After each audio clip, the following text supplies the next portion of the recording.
Cordial saludo para todos, mi nombre es Néstor Martínez y hoy voy a hablarles sobre la educabilidad y la educabilidad como problema. ¿Qué es la educabilidad?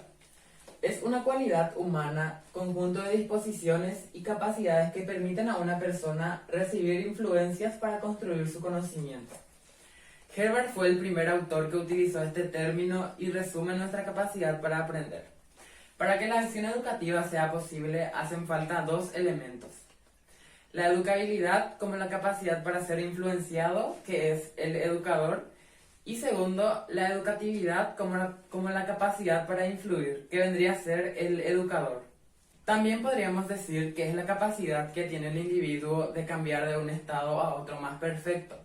Es la disposición que tienen para recibir influencias y elaborar una estructuración personal. En síntesis, la educabilidad puede concebirse como el conjunto de las disposiciones particulares del alumno capaces de experimentar las disposiciones educativas del educador.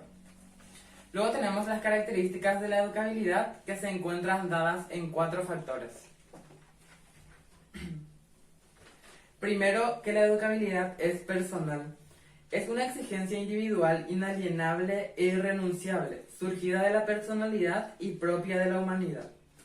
La educabilidad es intencional. Es el sujeto quien decidirá sus metas o ideales y además referencial porque sabe hacia dónde se dirige. La educabilidad es dinámica. La actividad de las personas en la actualidad supone el pasar por esta actividad dotándose así de capacidades. Y por último, y lo más importante, la educabilidad es necesaria, ya que sin ella se privaría a las personas de su autorrealización, personalización y socialización. Luego tenemos la educabilidad como problema, y es ahí donde surgen algunas preguntas. ¿Siempre ha existido la posibilidad de la educación? ¿El hombre ha podido ser modificado por la acción educativa? Y si es así, ¿ha tenido conciencia de esta posibilidad? Desde que empezó la vida del hombre se ha venido realizando de la siguiente manera.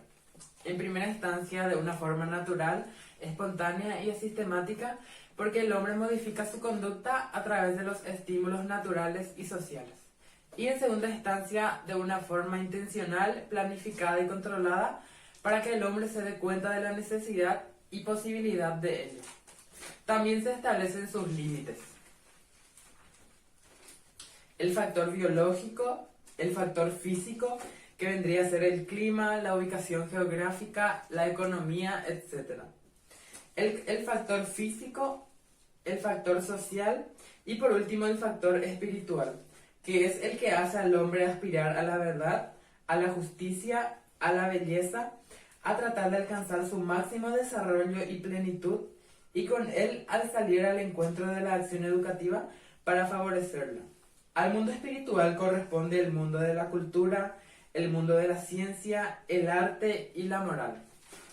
De mi parte es todo y muchas gracias por su atención. Saludos, profesora. Mi nombre es Jennifer Karenina Mato Villalba, soy del grupo número 2 y estaré hablando sobre la necesidad y legitimidad de la educación. Razón por la cual el hombre es educable. El hombre es educable porque es libre, libertad que puede utilizar para adquirir aprendizajes y experiencias día a día. Tiene la oportunidad de equivocarse, de rectificar sus errores y continuar hacia adelante. Es decir, el hombre tiene la oportunidad de crecer y aprender de sus desaciertos constantemente. Alguna de sus características es personal por ser individual, inalienable e irrenunciable.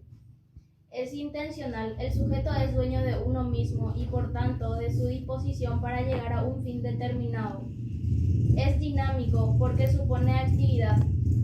Es necesario, el hombre se vería privado de posibilidades de autorrealización y socialización. Es integral, incluye las dimensiones biológicas, psicológicas y culturales.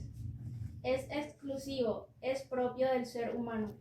Es ilimitada y abierta porque adquiere constantes habilidades y conocimientos durante toda la vida. Profesora, mi nombre es Karina López, soy del grupo 2 y nuestro tema es la educabilidad y me corresponde hablar sobre los problemas de la educación. Antes de hablar de los problemas de la educación, hablemos de la educación. La educación es la base fundamental para la construcción de conocimientos y transmitir valores éticos, morales y culturales a las nuevas generaciones. Hablemos ahora de los problemas de la educación. Dentro de los problemas de la educación se encuentran problemas en el ámbito educativo. Dentro de las instituciones hay problemas que afectan el rendimiento académico del alumno, como problemas personales, sociales, emocionales y familiares. También tenemos el más popular, bullying. Bullying es un acoso escolar producido en las instituciones educativas que puede afectar, como dijimos, el rendimiento académico del alumno. Se presenta de forma verbal, psicológico y físico. También tenemos algunos de los aspectos positivos que puede ayudar a un alumno en su aprendizaje, como una buena alimentación, relaciones estables con sus familiares, apoyo también por parte del mismo y también una buena relación con los compañeros y docentes. Gracias. Mi nombre es Marlia Edith Medina Brites. El tema del que les estaré hablando es sobre los elementos de la educación, el educando, el educador y la materia. Por elementos de la educación se entiende a las partes que intervienen en el proceso educativo, ya sean estas personas, cosas, actividades, etc. Según Lemus, entre los principales elementos educativos tenemos el educando, el educador y la materia. El educando es el sujeto de la educación, es decir, la persona que se está formando y que está recibiendo los beneficios de este. El educador, que es la persona que ejerce la acción educativa, la que influye en otro con propósitos de mejoramiento. Y por último tenemos la materia, que es el contenido educativo, el acervo cultural que se transmite de generación en generación. Es el saber acumulado, ordenado y seleccionado con propósito de enseñanza y formación educativa. La materia sirve de enlace entre el educando y el educador. Estos tres elementos que estuvimos mencionando, el educando, educador y materia, son elementos de suma importancia para que se dé el acto educativo y no puede existir el uno sin el otro. Si faltase uno de ellos, se destruiría el hecho educativo. La existencia del educando está determinado por la existencia del educador, sea cual fuere este, persona, ambiente, fenómeno, institución, etc. Asimismo, la existencia del educador se justifica si hay alguien que pueda ser modificada por su acción educativa, y la materia tampoco tendría razón de ser si no existiera el educando y el educador, ya que le dan vigencia y sentido. Siguiendo con este tema, ahora hablaremos de docente, discente, contenidos, concepto actual del educando. Dentro del enfoque moderno de la educación, el educando actúa como sujeto activo del conocimiento, que construye, analiza, explora, etc. Y el educador como el agente externo, que realiza el aprendizaje del alumno a través del diálogo pedagógico y de la interacción didáctica que le permite el acercamiento hacia el alumno. Es importante que nosotros conozcamos lo que es docente, discente y también educando, conceptos que, como ya dije, es muy importante conocer. El docente es aquel individuo que se dedica a enseñar, que realiza acciones referentes a la enseñanza. Discente es la persona que aprende, es el estudiante que va a cumplir deberes y que va a tener derechos. Es la persona que recibe la enseñanza. Y por último, el educando, que es aquel que está en proceso de educarse, entendiendo por educar, conducir o guiar. Es quien gracias a una guía dada por quien tiene mayor saber y experiencia, que es el educador, logra que su potencialidad creativa y sus condiciones físicas, intelectuales y artísticas se desarrollen en la máxima expresión posible, de acuerdo a las capacidades. En la enseñanza tradicional, el rol del educando era receptivo y pasivo, siendo la figura central la del educador. El rol actual del educando es activo y crítico, y el educador es el agente exterior que le sirve de guía, de modelo y aconseja para que el educando pueda de alguna manera integrarse a la sociedad en que vive, apropiándose de los conocimientos que forman el legado cultural de la misma. Además de asimilar y de transformar, el educando tiene la capacidad de crear, es decir, de producir nuevos contenidos, de transformar sustancialmente, de componer de manera original, de crear nuevos contenidos como fruto de su experiencia, para beneficio personal y también para beneficio de la sociedad.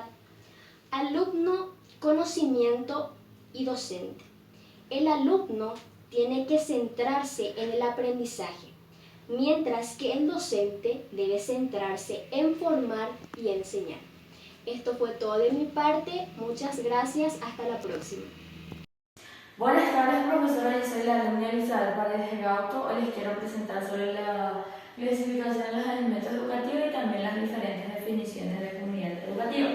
Clasificación de los elementos educativos: la escuela, la comunidad, la familia, la iglesia y el Estado. La educación del ser humano llega a ser capaz de formular su proyecto de vida y llevar a la práctica su existencia individual, social, en el mundo del trabajo, en el ámbito de la amistad y su vida de fe. La educación es producto de muchos estímulos que actúan sobre el ser humano educando a través de la familia, la sociedad y la institución escolar. Esta trilogía se conoce comúnmente como comunidad educativa, que está compuesto por tres elementos que son la escuela, la familia y la comunidad. La escuela, imitación de la familia, viene a ser la comunidad de vida y trabajo. Es un centro de cooperación solidaria. Bueno, las diferentes definiciones de la comunidad educativa. La comunidad educativa es el conjunto de personas que forman parte, que influyen y que son afectadas por un entorno educativo. La comunidad educativa aspira a la instrucción, a la educación y más que todo a la educación integral. Apunta a la vida entera de la persona en formación y también a la de todos sus componentes que viven en estado de educación permanente. La comunidad educativa es el contexto físico y humano que estructura la escuela y el medio ambiente en que funciona, medios en los cuales debe cumplirse el producto de la educación en su sentido más amplio. La comunidad educativa es un complejo conformado por las familias, los integrantes escolares, la sociedad y el Estado, que se extiende y que tiene un pacto y vínculo hacia un logro de educación integral. Gracias.